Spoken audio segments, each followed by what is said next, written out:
Is there anything I could help you with? Oh, sorry. I was just admiring your minivan. It looks so stylish. Is that your brother? Hi there.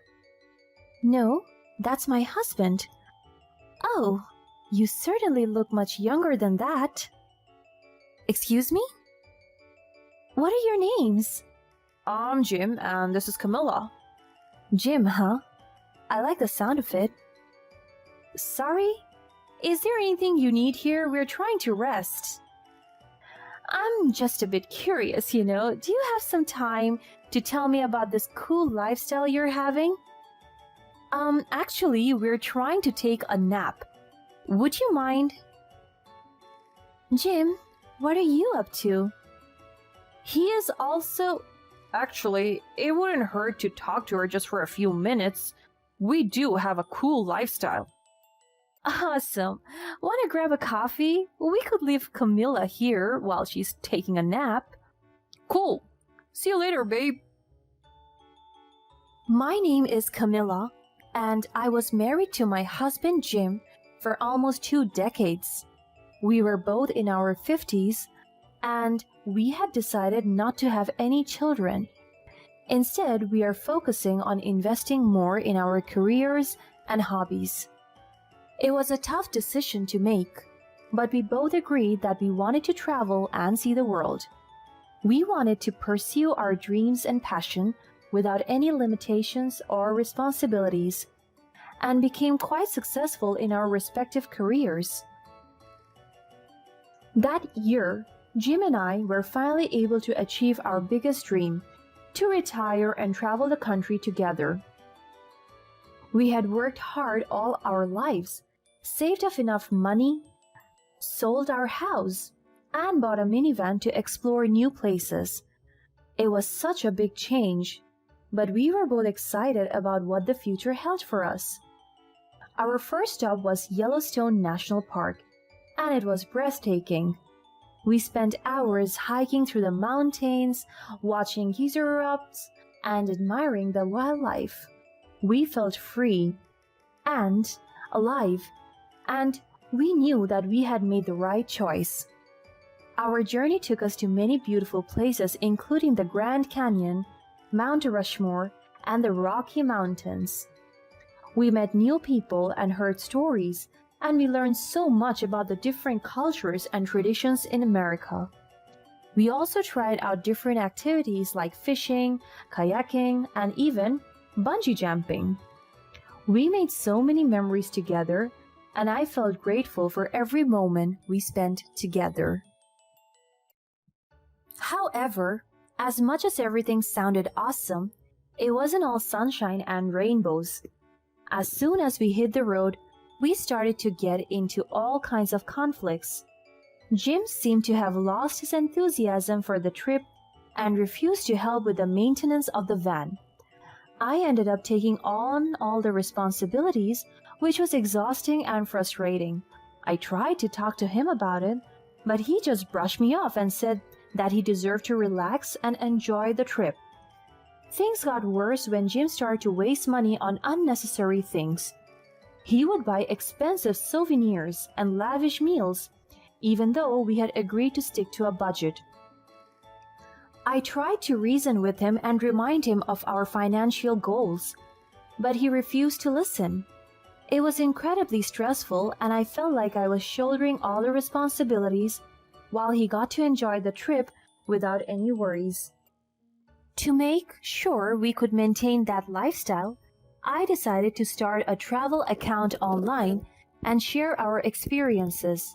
I created a blog where I wrote about our adventures, the places we visited, and the people we met. I also started an Instagram page where I posted photos and stories from our trips. To my surprise, my channel started to gain worldwide popularity, and a lot of people reached out to ask for advice. They would ask about the best places to eat, the most beautiful sights to see, and the best ways to save money while traveling. I was overjoyed that so many people were finding my content helpful and inspiring. However, Jim started to get really jealous. He would accuse me of spending too much time on my blog and not enough time with him. He would get upset when I would take photos or write posts instead of going out there and really experiencing the adventures, in his words. I tried to explain to him that this was something I was passionate about and that it was helping us maintain our lifestyle. But he just couldn't understand. He went as far as accusing me of trying to betray him with men I met online. That was completely untrue. I had never even considered being unfaithful to him. I tried to tell myself that was just something he said when he was angry, so that I could look past it. Little did I know, things only got worse from there. One day, as we were parked in town to fill our gas, a college girl walked by and got curious about our minivan. "Is there anything I could help you with?" "Oh, sorry, I was just admiring your minivan. It looks so stylish. Is that your brother?" Hi there. "No, that's my husband." Oh, you certainly look much younger than that. "Excuse me? What are your names?"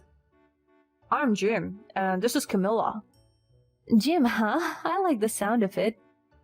"Sorry, is there anything you need here? We are trying to rest." "Oh, I'm just a bit curious, you know. Do you have some time to tell me about this cool lifestyle you're having?" "Actually, we're trying to take a nap. Would you mind?" Jim, what are you up to?" He is also... Actually, it wouldn't hurt to talk to her for just a few minutes. We do have a cool lifestyle. Awesome. Want to grab a coffee? We could leave Camilla here while she's taking her nap. Cool. See you later, babe. As I watched them two walk away, I couldn't help but notice how they were flirting with each other. He was being overly friendly, laughing at her jokes and complimenting her on her looks. I felt a pang of jealousy and insecurity, but I tried not to let it show. When I brought it up with Jim, he denied it. One day, when I was checking the footage in my camera, I realized that I had accidentally turned it on and left it recording the back of our minivan for 6 hours. Jim had told me that he was going to watch a basketball match while I went out with some of my friends in the region, so nobody was there to turn it off. I was looking through the footage, trying to see if there is anything interesting, when I noticed something strange. I was taken aback by the sound of Jim and another young girl. I stared at the screen to realize that he didn't go to any basketball match, but brought a girl back to our minivan. I couldn't see anything because the camera was under some blankets, but I could hear the sounds of them having fun with each other. It broke my heart, and I couldn't help but think of how much all the other times that Jim might have cheated on me that I didn't know of. I couldn't believe what I was hearing and seeing. Jim's infidelity shattered my trust in him, and I felt like my whole world was falling apart. It didn't help that I had suspected something was going on for a while, but I had ignored my intuition and tried to make things work.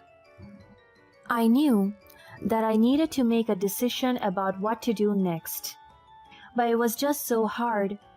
I spent the next few days in a daze, trying to process my emotions and figure out my next steps. I could never look at Jim the same way anymore, but I acted like everything was normal. I just made up more excuses to be out of our minivan more often, just so I could be away from him and have some space to myself. Jim didn't even care. He didn't ask twice about my whereabouts, which pained me even more. But that was my last straw, realizing that the man I had cared for so deeply did not deserve my love and devotion. After a few days, I realized that I couldn't keep pretending that everything was okay anymore. I made up my mind and came up with the perfect revenge plan. On the last day of our stay in the town, I purposefully parked our minivan in a very secluded spot, telling Jim that I just wanted to watch the stars there that night. Then I also told him that I was going out that afternoon. I knew that Jim wouldn't miss the golden opportunity to hook up with that girl one last time. It was a risky plan, but I was determined to find out the truth. I waited for what felt like forever because I was feeling anxious and scared about what I might find. But just less than an hour in, my worst fears were confirmed.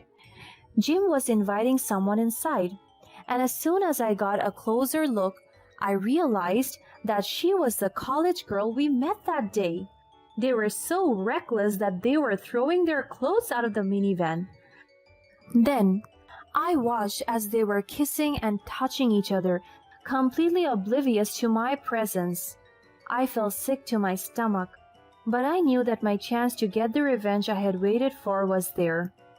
I secretly gathered all of the clothes that Jim and the woman had taken off and then slammed the door shut right in front of them.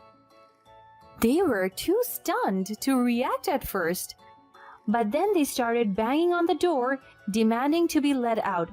Of course, I had already locked it. After leaving Jim and his mistress stranded in the back of our minivan, I hopped in the driver's seat and drove straight to Jim's parents' house. The trip was almost 20 minutes, during which they were constantly banging on the door. I could hear their muffled voices and pounding fists in the background, but I tried my best to ignore them. I was determined to get Jim's parents' house and tell them everything. When I finally made it to the house, I called Jim's parents out and then unlocked the door. His parents saw their son in that minivan naked together with his mistress. To make matters worse, she really looked like she could be of their granddaughter's age. They were shocked, and I could see the hurt and disappointment in their eyes. As Jim's dad started screaming at him and questioning his audacity to do such a terrible thing, his mom began sobbing. Jim and his young mistress was so embarrassed they collapsed on the floor of the van. I felt a pang of sympathy for Jim's parents, but I knew that they deserved to know the truth. Without the concrete proof, they would never have believed that Jim could do such a terrible thing. I mean, even I couldn't believe in my eyes at first, so I wouldn't blame them if they don't. I knew that Jim had a great relationship with his parents, and ruining this for him would probably be the cruelest thing I could do. But let me be the bad guy for once, after so many years of being forgiving, compromising, and loving to him for nothing. After that, I gave the college girl a blanket and asked her to find her way to the nearest police station herself. She was filled with embarrassment, but she didn't dare to ask me for a decent piece of clothing. For someone who had intentionally seduced a married man, she was almost too shy to be believable. She lowered her head as much as she could and couldn't even look at me straight in the eyes. But I couldn't care less about her. I was already too generous in letting her go without making her pay for the consequences. Just the walk of shame from my in-laws' place to the police station should be enough to teach her a lesson.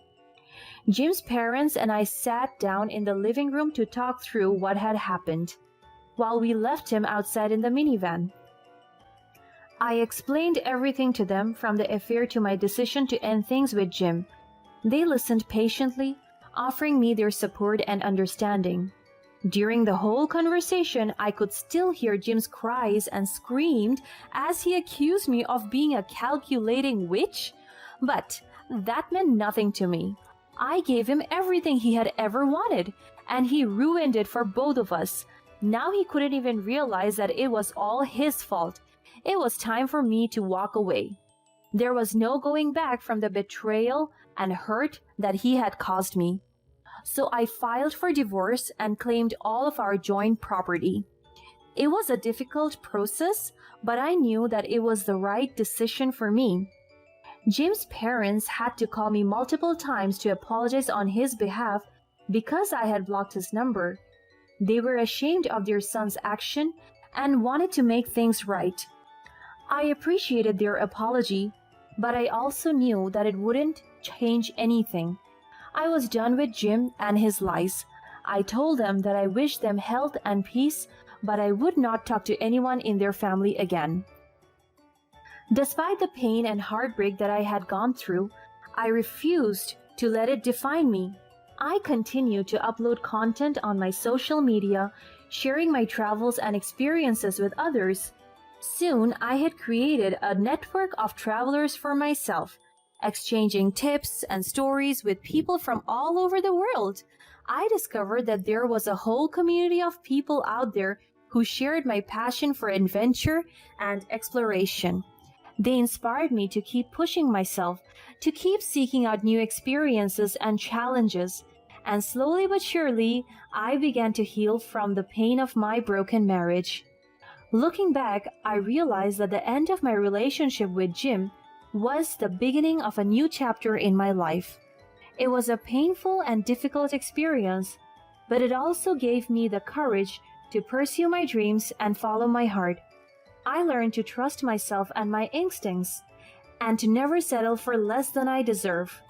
I'm living my best life right now, and I'm loving every minute of it.